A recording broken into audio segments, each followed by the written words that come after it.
went through a lot of abuse, sexual abuse, but समझ में नहीं आता था किसी In बात। Oberoi? पहले लगता था कि मेरे साथ क्यों हो रहा है, बाद में पता चलता है कि ये सभी के साथ होता था। बोर्डिंग स्कूल में वही चलता रहा, हिंदी बोलने वाला लड़का, Abuse? अंग्रेजी बोर्डिंग स्कूल में बुलिंग होती थी पहले तो। देहरादून में था तो बुलिंग होती थी। Those are the times that, you know, those things stay with you. I still remember that face and I still remember that moment when I felt that shame. अच्छे पिता हैं आप? मैं पता नहीं, मुझे नहीं लगता। कई बार मुझे लगता है मैं इंटेंशनली अच्छा पिता हूँ। मैंने सब कुछ प्रोवाइड किया है लेकिन मैंने समय दिया ही नहीं है कभी। वो मेरे अंदर है। मतलब हर साल छुट्टी पे लेके जाता था मैं एक बार, लेकिन ना तो मैंने अपनी बेटी को समय दिया, मैंने अपने परिवार में किसी को समय नहीं दिया। तो वो मुझे अब एहसास होता है। रिश्ते? क्योंकि 26 साल से मैं पता नहीं धुनकी में चला जा रहा हूँ। तो चीज़ें बदलने की या फिर अपनी प्रॉब्लम सॉल्व करने की, या उसका वो मैंने समय नहीं दिया, किसी को नहीं दिया।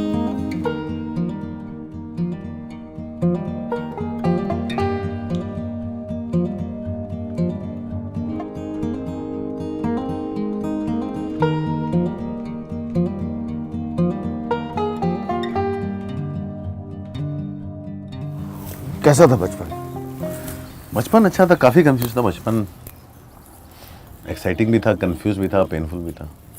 मतलब बहुत सारी डिस्कवरीज होती थी आपको। मैं बचपन ओबरा में गुजरा जहाँ मैंने वासीपुर शूट की थी, उसी घर में जिसमें ऋचा चड्ढा जन्म देती, उस घर में मेरा भाई पैदा हुआ। अच्छा। उसी पहाड़ पे मैं बैठा रहता था जहाँ फैजल खान बचपन में बैठता था। अच्छा। उस समय वहाँ से शाही निकलती थी, वो क्या बोलते हैं उसको, हाँ हाँ, पॉक्यूपाइन। पॉक्यूपाइन। हाँ। हाँ, और वो हम लोग करेला सांप बोलते थे। अच्छा वो कौन सा सांप होता है जो आवाज़ करता है? अच्छा। Rattle snake. हाँ। निकलते थे। तो बहुत बचपन उन सब चीज़ों के साथ गुजरा है हमने। जब बाद में पिताजी कहीं और गए। पिताजी का क्या एरिया बहुत था? वो इंजीनियर थे, अच्छा। उनके ट्रांसफ़र होते रहते थे। जनरली नए पावर हाउस जब बनते थे तो सेट करने जाते थे, काफ़ी अच्छे थे वो। ओके। तो जब एक बार विद्युत नगर करके एक जगह बनाई गई, अच्छा। Town was made to create electricity, Tanda के पास, फैजाबाद के पास। Right.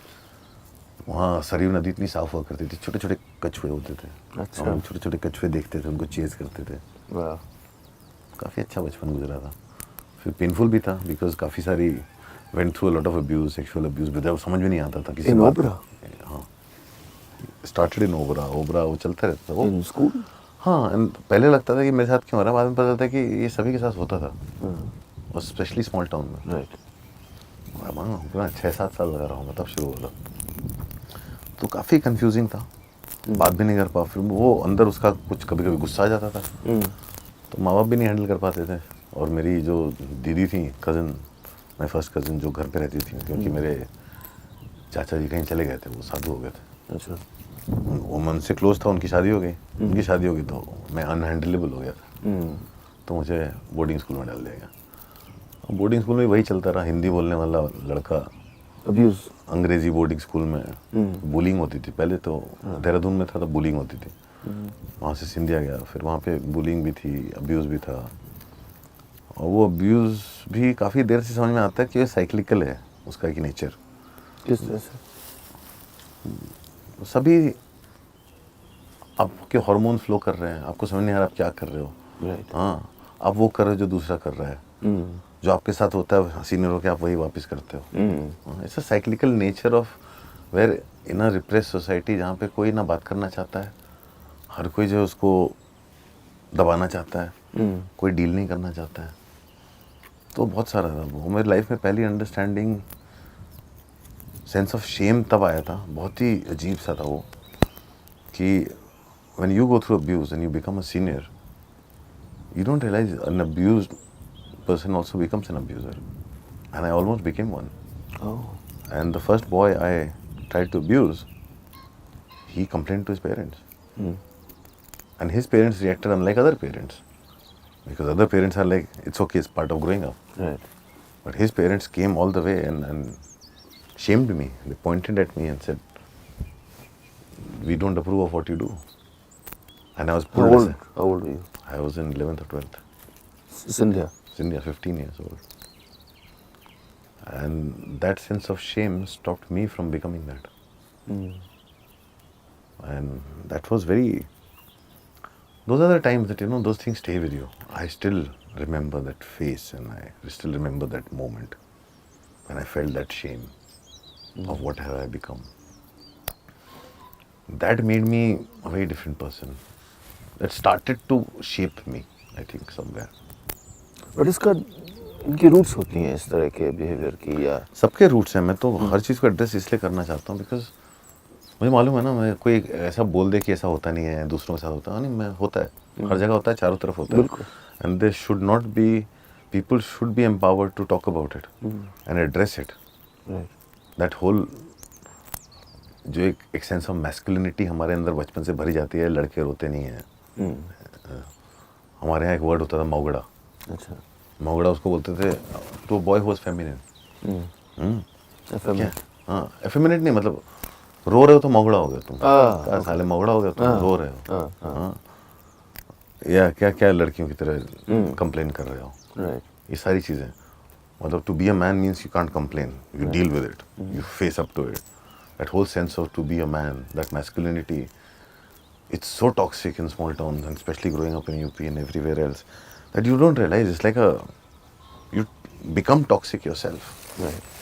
My way of fighting the bullying was going and joining the gym and walking around with a hockey stick.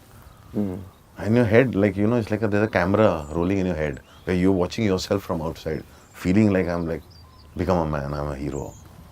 You know, that sense of things, that is what kind of starts engulfing you. To come out of it, you somewhere need to meet right people in life, and I think I was very fortunate. I met the kind of people who took it out of me, thrashed it out of me. I met my mentors like Makarand Deshpande, Ram Gopal Verma, Shivam Nair, who shaped me, Sridhar Raghavan, who gave me books to read. Because तब तक सिर्फ Hindi literature पढ़ता था.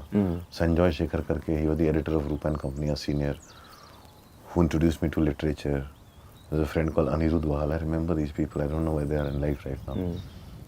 Who introduced me to some serious stuff in music and things. And then I remember Govind Nilani saw some 8-page of play I'd written, and he introduced me to Kafka and Ibsen. He said, "ये पढ़ो, तुम इसको adapt करो." मेरी गई. मैं कहाँ से adapt करूँगा? मैं 20-21 साल का लड़का. How can the man who made Earth Sat think I can do it? So I disappeared on him. अच्छा. And I felt like very, मुझे कुछ नहीं पता है. वो जो 1-1.5 साल जो मैंने स्पेंड किया, मैंने बड़ी किताबें पढ़ी सब. ये कहाँ था? ये बॉम्बे में. आने के बाद मैं बहुत पढ़ा. मैं चाट डाला सब कुछ. एक सेंस ऑफ अंडरस्टैंडिंग और अवेयरनेस आया of the world, but not about self. वो सेंस ऑफ सेल्फ तो अभी भी आ ही रहा है. 46 साल की उम्र में अभी भी लगता है कि हाँ, आप खुद ही को डिस्कवर कर रहे हो. राइट. बहुत सारे बैगेजेस मैंने अब जाके शेड किए हैं. जैसे नथिंग, एक तो अंदर एक अजीब सा रिबेलियस रिवॉल्यूशनरी बैगेज जो मैं लेके घूम रहा था. हाँ, वो शेड किया. गुस्सा अभी भी आता है. अभी बैठे बैठे मैंने ट्वीट किया अपनी फिल्म सांड किया का अनाउंसमेंट. उसमें भी गुस्सा ही था, लेकिन आई थिंक कहीं ना कहीं अभी वो सार्केज्म में कन्वर्ट हो चुका है. लेकिन बहुत अवेयर हूँ कि मैं क्यों कर रहा हूँ. पहले तो भावनाओं में बह के करता था, लड़ लेता था, और फिर नाराज होना एक आदत. नाराज होना प्लस अपने आप को विक्टिम की तरह देखना. सी जो प्रॉब्लम ये नहीं थी कि मेरा जो गुस्सा और रिबेलियसनेस वो उससे आता है कि मैं अपने आप को विक्टिम की तरह, मैं आउटसाइडर हूँ, मैं विक्टिम हूँ, मुझे कोई जो है सपोर्ट नहीं करेगा. और मैं भूल जाता था कि जब से मैं स्ट्रगलर रहा हूँ, सबने सपोर्ट किया है. सबने सपोर्ट किया.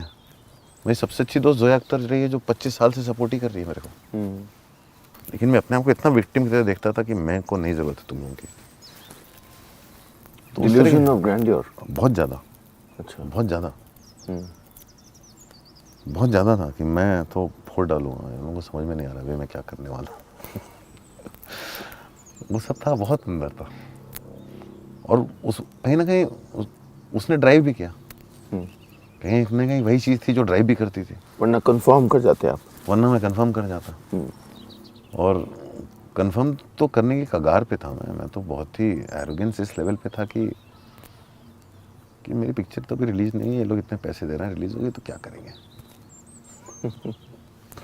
वो भी था. फॉर्चुनेटली मेरी पिक्चर रिलीज नहीं हुई. मतलब कोई तो मेरे को लगता पावर है जिसने कहा ये लड़के को सद्बुद्धि देने का सद्बुद्धि देने का मौका है। हाँ। कुछ भी हो जाए, इसकी पिक्चर रिलीज नहीं करनी है। इसको जूते मारते रहो। ये कब की बात है? और ये 2000 से लेके 2007 तक की बात है। अच्छा। 7.5 साल तक जो जूते खाए और उसकी वजह से बाहर ही रहा। हाँ। और बाहर से जब आप अंदर देखते हो और आपको देखता है कि यार मैं ये बन सकता था, ये बन सकता था, ये बन सकता था, नहीं बना, बच गया। मैं बच गया, मैं सच में बच गया। आज मैं देखता हूँ हमारे जो आउटसाइडर्स हैं उनके दिमाग जल्दी खराब होते हैं, because they are not train to handle success, Money. Fame और मनी, अटेंशन। अटेंशन। जबकि आप इनसाइडर्स को देखो, जो इंडस्ट्री के लोग हैं, बड़े बड़े सुलझे हुए हैं। रणबीर कपूर, आलिया भट्ट, वरुण धवन जैसे लोग बहुत सुलझे हुए हैं। सक्सेस फेलियर उन्होंने बचपन से देखा है। राइट। हमारे आउटसाइडर बड़े जल्दी खराब होते हैं दिमाग सबके, अच्छे अच्छे लोग हैं। और मैं वही था। मैं तो एरोगेंस इतना ज़्यादा था, एंगर इतना ज़्यादा था कि मैं पॉइंट प्रूव करने के लिए फिल्म बनाता था। अच्छा। अब मैं अपने लिए बनाता हूँ।